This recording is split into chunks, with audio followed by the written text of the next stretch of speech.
Senator Blackburn.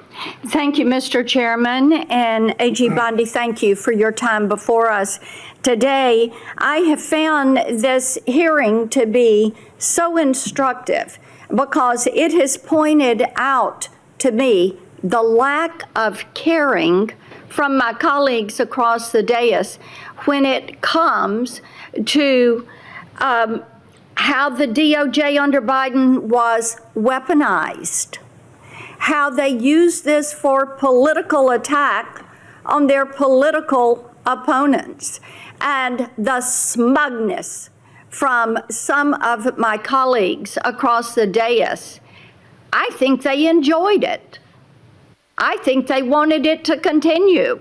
And I think that's why they oppose some of the reforms that you are making to actually get people out across the country and to get them working and to have people that are actually finding out what the FBI and the DOJ did.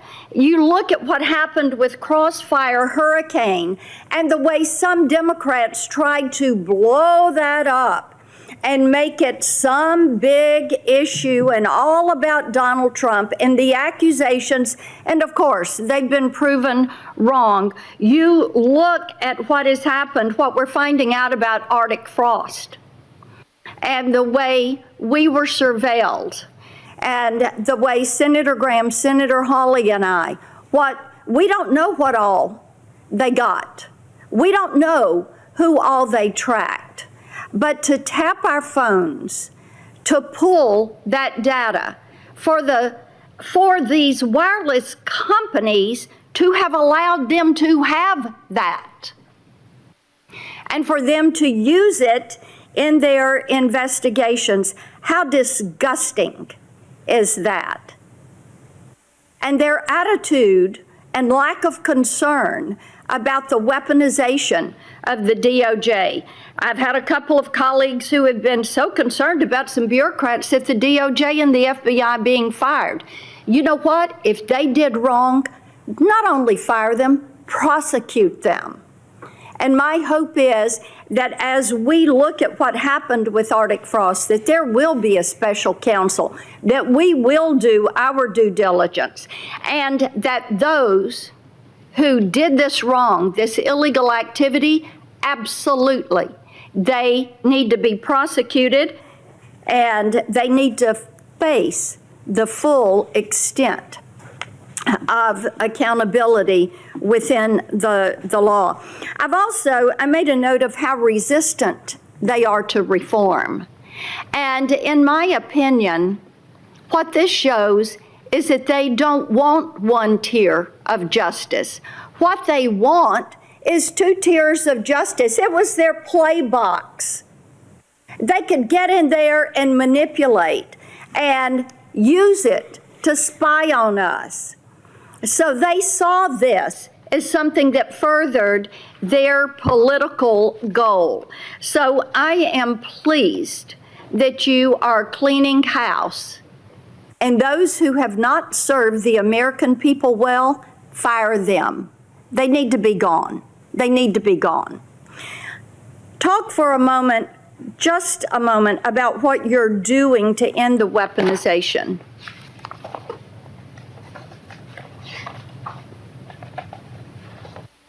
Senator Blackburn, the weaponization against you and your colleagues should greatly concern all of us. It should concern Democrats. It should concern Republicans. Yet we don't see that. There was a two-tier system of justice under the Biden administration. We're learning that every day. We saw Jack Smith weaponize the Justice Department against Donald Trump.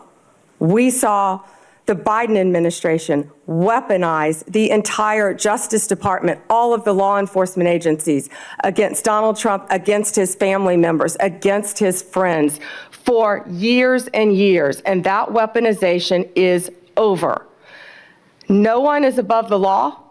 And there is a one-tier system of justice in this Justice Department. And we that's what we will continue to do. We appreciate that. And, you know, having vice chaired the president's transition in 2016, as you remember, there was surveillance that took place on the transition and on the transition team. So this is not the first time, it's the second time. And shame be to those that have furthered those lies and what James Comey did to this country, what Christopher Wray allowed to happen to this country. I want to talk to you about Memphis, the Memphis Safe Task Force.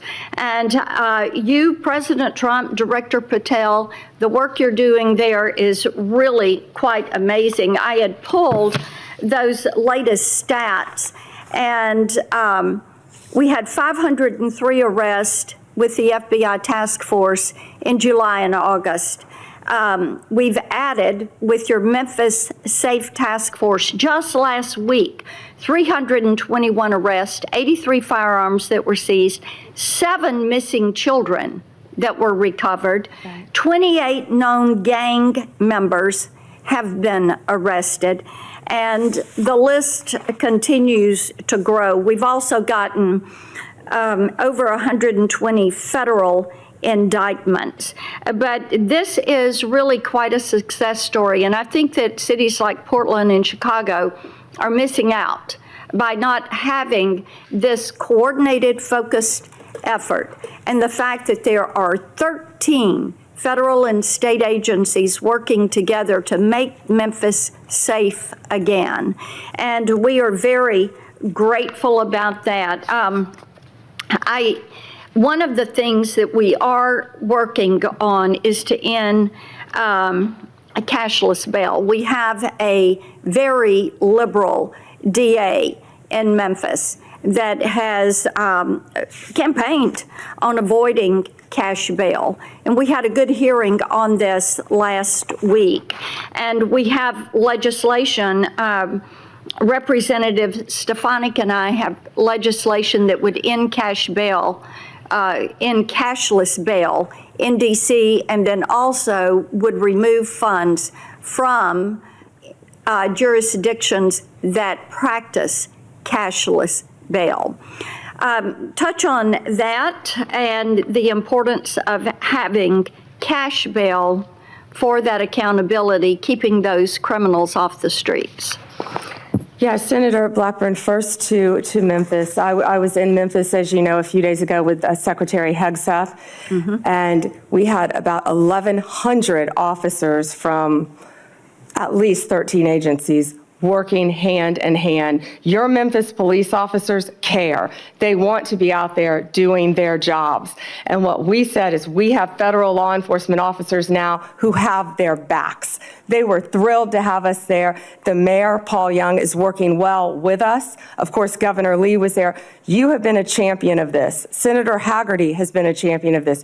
You both, before I was sworn in as Attorney General, you both brought this problem to my attention. You talked to Director Patel, and Director Patel was on the ground right away in Memphis attempting to make Memphis safe. But we knew we needed so much more than that. He put a huge dent in the problem.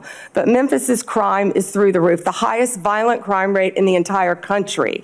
And that's why we went to Memphis. And Memphis has welcomed us. It's an iconic city. And we want to continue to work with Memphis. And we're going to do that just like we did here in DC. The citizens have been great working with us. Violent crime shouldn't be occurring in any of these cities. And as you said, I don't understand why Chicago, why Portland, why these sanctuary jurisdictions don't want to work with the federal government. Yeah. Gangs are rampant. Transnational gangs are rampant in these cities because they're harboring them, no longer under Donald Trump. Whether they want to or not, we are going to come in and make it safe for their citizens, whether these liberal lawmakers want to or not. And you know what I said regarding the DA in Memphis? I said, we're going to protect the Memphis police officers. We're going to take every single case federally that we can, because the DA has cashless bail, it's a revolving door, and no one is being held accountable. Police officers are seeing someone arrested,